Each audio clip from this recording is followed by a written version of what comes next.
Height and distance কী, height and distance কাকে বলে, এবং এই চ্যাপ্টারটা করার জন্যে কী কী প্রয়োজন হবে, উন্নতিকোণ অবনতিকোণ। তো আজকে আমরা একটা নতুন চ্যাপ্টার শুরু করব, যেটার নাম হচ্ছে হাইট অ্যান্ড ডিস্টেন্স।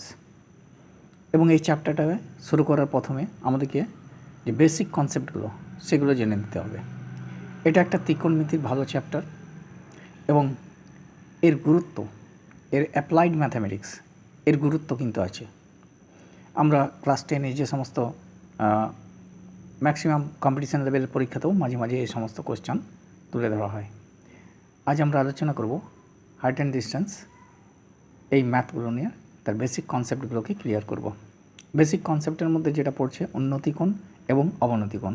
উন্নতিকোণ ইংরেজিতে বলা হয় অ্যাঙ্গেল অফ এলিভেশন এবং অবনতিকোণকে বলা হয় অ্যাঙ্গেল অফ ডিপ্রেশন। এখন উন্নতিকোণ কোনটাকে বলা হয়? আমরা এখানে ছবির মধ্যে দেখতে পাচ্ছি, যখন কোনো বস্তুকে নিচের থেকে ওপর দিকে দেখা হয় তখন দেখো এখানে ছবির মধ্যে দেখা যাচ্ছে, এখানে নিচে থেকে দেখো চোখটা দেওয়া আছে এবং সেখানে নিচে আছে এবং বস্তুটা দেখো উপরে আছে এবং এইখানে দেখো একটা কোণ করেছে, অ্যাঙ্গেল করেছে, সেই কোণটাকে বলা হয় উন্নতিকোণ। আমরা পাশের ছবির মধ্যে যদি যাই, দেখো চোখ আঁকা আছে এবং নিচের থেকে ওপর দেখছি। আমরা যখনই কোনো বস্তুকে নিচের থেকে ওপর দেখব সেটা উন্নতিকোণে দেখব। কোনো বস্তুকে যখন আমরা ওপর থেকে নিচের দিকে দেখব তখন আমরা সেটাকে অবনতিকোণে দেখব। এই যে দেখো না, এইখান থেকে ওপর থেকে যখন আমরা নিচে দেখছি, এই চোখটা ওপর থেকে যেমন কতটা উপর থেকে নামবে না, এখানে একটা রেফারেন্স লাইন টানতে হবে যেটা ভূমির সাথে সমান্তরাল, এরকম একটা লাইন টানবে এবং ওইখান থেকে চোখটা ধীরে ধীরে নামছে, অর্থাৎ নামছে মানে ডিপ্রেস হচ্ছে, অর্থাৎ ডিপ্রেশন হচ্ছে। এই জন্যে এই অ্যাঙ্গেলটাকে বলা হয় অবনতিকোণ। চোখটা অবনতি হচ্ছে, অবনতিকোণ। এবং এই অ্যাঙ্গেলটা একই হয়, কারণ এখানে দেখতে পাচ্ছি এইটার সঙ্গে এটা সমান্তরাল আর এটা ভেদক, এবং যখনই হবে সেটা একটা একান্তর কোণ তৈরি করবে। আর আমরা জানি যে একান্তর এই কোণগুলো কিন্তু সমান হয়। এবং অবনতি কোণ যদি দেখতে হয় তাহলে অবনতি কোণ উপর থেকে নিচের দিকেই হবে। তাহলে একটা জিনিস ক্লিয়ার হয়ে গেল, যখন আমরা উন্নতি কোণের কথা বলবো তখন আমরা ধরে নেব বস্তুটা উপরে আছে এবং আমি নিচের থেকে দেখছি, এবং যখন আমরা অবনতি কোণের কথা বলবো তখন ধরেই নেব আমি উপরে আছি, বস্তুকে নিচের দিকে দেখছি। এই চ্যাপ্টারটার কতগুলো গুরুত্ব আছে, যেমন গুরুত্বপূর্ণ দিক আছে, যেমন ছবি এটার মধ্যে সঠিকভাবে আঁকতে হবে এবং ছবিটার চিহ্নিতকরণ ঠিকমতো করতে হবে। সাইন কস ট্যানের ভ্যালুগুলোকে মোটামুটি জানতে হবে, এবং এই মানগুলো যদি না জানা যায় তা আমরা এই চ্যাপ্টারের অনেক যে সাম থাকবে অর্থাৎ অঙ্ক থাকবে সেগুলোকে আমরা সলভ করতে পারবো না। আমরা সাইন কস ট্যানের কী কী মান জানবো সেটা নিয়ে আমার এখানে একটা করা আছে, আমরা সেটার দিকে একটু নজর দেব। এখানে মোটামুটি সাইন দেখো, এখানে দেখতে পাচ্ছ সাইন কস ট্যান 0 ডিগ্রি আছে, 30 ডিগ্রি আছে, 45 ডিগ্রি আছে, 60 ডিগ্রি আছে আর 90 ডিগ্রি আছে। আমি 0 ডিগ্রি এবং 90 ডিগ্রিকে লিখে নিই। জেনারেলি এই দুটো খুব একটা বেশি কাজে লাগে না। আমি যাদের খুব কঠিন লাগে এই ম্যাথটা সমাধান করতে, আমি তাদের ক্ষেত্রে যদি খুব বেশি মুখস্থ রাখতে না হয়, এই কয়েকটা মান তাদের মেমোরাইজ করে রাখতে হবে যাতে তারা অঙ্কগুলোকে সলভ করতে পারে। চলো দেখা যায় সাইন 30-এর মান কত না হাফ, সাইন 45-এর মান কত 1/√2, সাইন 60-এর মান কত √3/2, এরকম করে কস 30 হচ্ছে √3/2, কস 45 হচ্ছে 1/√2, কস 60 হচ্ছে হাফ, এবং ট্যান 30 হচ্ছে 1/√3, ট্যান 45 হচ্ছে 1 এবং এটা হচ্ছে √3। এবার কিছু এইগুলোকে জানার পর আমাদের যেটা জানতে হয় সেটা হচ্ছে সাইন কি, কস কি, ট্যান কি। সাইন কস ট্যান হচ্ছে, এটা হচ্ছে রেশিও, এটা হচ্ছে অনুপাত।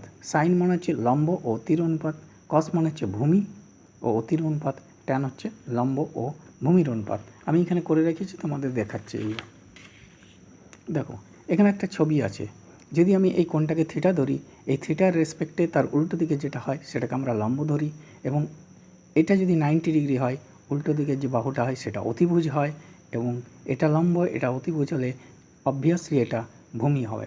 এবং যখন এটা লম্ব ভূমি আর অতিভুজ আমি পেয়ে যাব, সাইন থিটা মানে হচ্ছে লম্ব বাই অতি শর্টে লিখেছি তার মানে অতিভুজ, কস থিটা মানে হচ্ছে ভূমি বাই অতিভুজ, এবং ট্যান থিটা মানে হচ্ছে লম্ব বাই ভূমি। আমরা যদি এই অ্যাঙ্গেলটার কথা ভাবি, উপর দিকে যদি অ্যাঙ্গেল হয় তাহলে তার উল্টো দিকেরটা লম্ব হবে, এবং যেহেতু এটা 90 ডিগ্রি তার অপোজিট সাইডটা অতিভুজ হবে। আর এটা যদি লম্ব হয় অবভিয়াসলি এটা ভূমি হয়ে যাবে। সেক্ষেত্রেও আমরা sine theta cos theta tan থিটার ভ্যালুটা বার করে নিতে পারবো। এবার আমার কাছে কিছু ম্যাথ আছে, সেই ম্যাথগুলোকে আমরা সলভের দিকে নিয়ে যাব। দেখি কোথায় আছে, এখানে আমি দেখাচ্ছি। হ্যাঁ, ম্যাথটা আছে এইখানে। এখানে দেখো, এখানে উল্টো করে, হ্যাঁ উল্টো করে আছে এখানে, দেখো এই ম্যাথটা আমি পড়ে দিচ্ছি, তোমরা যদিও বুঝতে যদি না পারো আমি পড়ে দিচ্ছি তাহলে বুঝতে পারবে। এখানে লেখা আছে একটি খুঁটির ছায়ার দৈর্ঘ্য 6 মিটার, এই যে এখানে 6 মিটার, এবং সূর্যের উন্নতিকোণ 30 ডিগ্রি হলে খুঁটির দৈর্ঘ্য কত। তো এখানে এটা করতে হবে। তো ছায়ার দৈর্ঘ্যটা দেওয়া আছে, উন্নতিকোণটাও দেওয়া আছে, তাহলে আমরা চলে যাই এখানে। এখানে চলে যাই, দেখো এখানে করা আছে। আমি ধরে নিয়েছি যে এই ছবিটা এটা হচ্ছে খুঁটির দৈর্ঘ্য, এটা হচ্ছে তার ছায়ার দৈর্ঘ্য, 30 ডিগ্রিটা হচ্ছে উন্নতিকোণ। এটা যদি উন্নতিকোণ হয়, অর্থাৎ সূর্যের উন্নতিকোণ 30 ডিগ্রি হয়, তাহলে এটা লম্ব হবে, এটা ভূমি হবে, এটা অতি হবে। আমরা এই ত্রিভুজের মধ্যে থেকে আমি লিখে রেখেছি, দেখো এখানে একটা অ্যারো দিয়ে রেখেছি, এবি বাই বিসি, অর্থাৎ লম্ব বাই ভূমি। লম্ব বাই ভূমি মানে হচ্ছে ট্যান থিটা, আমরা আগেই করে রেখেছি, ওখানে দেখালাম। লম্ব বাই ভূমি ট্যান থিটা বলতে এখানে 30 ডিগ্রি বসিয়ে দিয়েছি। এবি বাই 6, এখানে যেহেতু 6 মিটার দেওয়া আছে, এখানে 6 লিখেছি, এবং ট্যান থিটার ভ্যালুটা আমরা আগেই বলছি 1/√3, ক্রস মাল্টিপ্লিকেশন করেছি, এবং আমরা এখানে ক্রস মাল্টিপ্লিকেশন 6/√3 এসছে, এবং উপর নিচে করণী নিরসন করেছি। করণী নিরসন কথাটার অর্থ হচ্ছে নিচে যেটা আসবে করণী সেটাই উপর নিচে গিয়ে এটাকে মাল্টিপ্লাই করে দিতে হবে। 6√3 দুটো √3 জন্য একটা √3 হয়, 3 × 2, তাহলে 6টা কেটে গেল, 2√3 ভ্যালু 1.732, এবং জেনারেলি আমরা এই মানটা পেয়ে গেলাম 3.464, অর্থাৎ আমরা খুঁটিটার দৈর্ঘ্যটা পেয়ে গেলাম। এরকম আরেকটা অঙ্কের দিকে যদি আমরা দেখি, তার একটা অঙ্ক আমরা বুঝে নিতে পারবো। চলো আরেকটা অঙ্কের দিকে দেখি। এখানেও আমি পড়ে দিচ্ছি অঙ্কটা, যে একটি খুঁটির দৈর্ঘ্য যদি 12 মিটার হয় এবং ভূমির যে কোনো বিন্দু থেকে খুঁটির শীর্ষের উন্নতিকোণ 60 ডিগ্রি দেওয়া হয়, দেখা যায় তো খুঁটিটির গড়া থেকে ওই বিন্দুর দূরত্ব কত। এটাও করা আছে, ধরো এইখানে করা আছে, দেখো এই একটা খুঁটি এবং সূর্যের উন্নতিকোণ এখানে গড়া থেকে কিছুটা দূরে একটা বিন্দু আছে, সেখান থেকে খুঁটিটার উন্নতিকোণ 60 ডিগ্রি দেখাচ্ছে।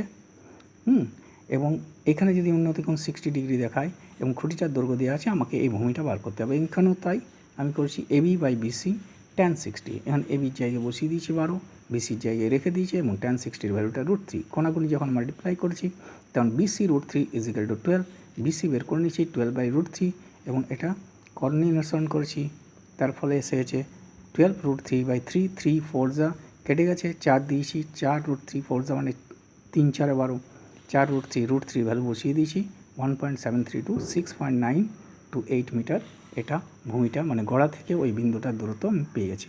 এইভাবে আমরা অঙ্কগুলোকে, হাইট অ্যান্ড ডিস্টেন্স অঙ্কগুলোকে সলভ করতে পারি, এবং চ্যাপ্টারের মধ্যে যে সমস্ত অঙ্ক আছে সেগুলো আমরা আমি পরবর্তী ভিডিওতে আপলোড করে দেবো। যদি তোমাদের এই ভিডিওটা ভালো লেগে থাকে তাহলে শেয়ার করে দেবে, এবং বেল আইকনে ক্লিক করে রাখবে, এবং তোমার বন্ধুদের শেয়ার করে দেবে ভিডিওটা। আর যদি তোমাদের কোনো কোশ্চেন থাকে বা কোয়ারি থাকে, সেটা কমেন্ট সেকশনে যেয়ে পড়ে লিখে দেবে।